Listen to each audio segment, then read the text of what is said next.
My name is Marie, and this is Likened Unto Me, my personal scripture journey. In the last episode, I talked about a group of Nephites led by King Limhi that were delivered from the Lamanites. When the Lamanites wake up from being drunk and find the Nephites are gone, they chase after them, but they get lost. And they come across another group of Nephites, and they just bring them into bondage. These Nephites used to be part of King Limhi's people back when King Noah was alive, but they had followed Alma and run away when the king wanted to kill them all. Anyway, Alma and his people end up in bondage to the Lamanites. Lots of bummer things happen, but then they are also eventually delivered. The Lord's part is super obvious in delivering Alma's people. His voice comes to Alma and says, basically, get ready to go. I'm going to make the Lamanites fall asleep so that you can leave in the morning. Then they find their way eventually to the land of Zarahemla. With Limhi's people, it might not be so obvious. They were the ones who decided when to leave. They get the wine ready so that the Lamanites will be drunk and fall asleep. And Ammon, who already knows the way, leads them back to the land of Zarahemla. Now here's what is interesting to me. When they're all back in Zarahemla, Alma makes this declaration.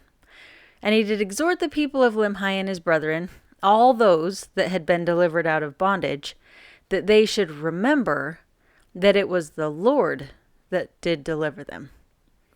Interesting that he tells Limhi's people that they were also delivered by the hand of the Lord. He includes them in this declaration. I wonder if Alma was worried that they would forget or dismiss the Lord's hand in helping them because they had to do more for themselves than Alma's people had. And this is how it's likened to me. Sometimes we may miss seeing the hand of the Lord in our lives because we mistakenly believe, and maybe we don't even realize we believe this, that miracles are only things that happen where we didn't have to do anything or where we didn't have to do much. But think about Nephi. At the end of the first chapter in the first book of Nephi, he says, "But behold, I, Nephi, will show unto you that the tender mercies, or miracles, of the Lord are over all those whom he hath chosen because of their faith, to make them mighty unto the power of deliverance." What miracles happened to Nephi where he didn't have to do anything, that didn't require some work? I can honestly only think of one that he recorded. Think about it. When he gets the plates, he fails the first 2 times. Then he still has to kill Laban, get dressed in his clothes, find the records, get Zoram to give them to him, and convince Zoram to come with them. When his bow breaks in the wilderness and they can't get food, he still had to make a bow and a new arrow and go hunting. The Lord didn't just drop food from the sky for them. He could have, but he didn't. Yet Nephi still gives thanks to the Lord for the miracle or mercy of food. When they have to cross the ocean, Nephi has to build a boat. Even if he had experience with building boats, he's never built this kind of boat before. And before he starts on the boat, he has to make his own tools. The Lord had given them the Liahona. He could have just given Nephi tools. He could have made it so they could just walk to the promised land somehow. But he didn't. Again, Nephi had to work. He had to use his brain and his skill. When he is tied up on the boat, because his brothers are mad at him again, he prays to be delivered. But he isn't. Until his brothers are so afraid they're going to die that they finally untie him.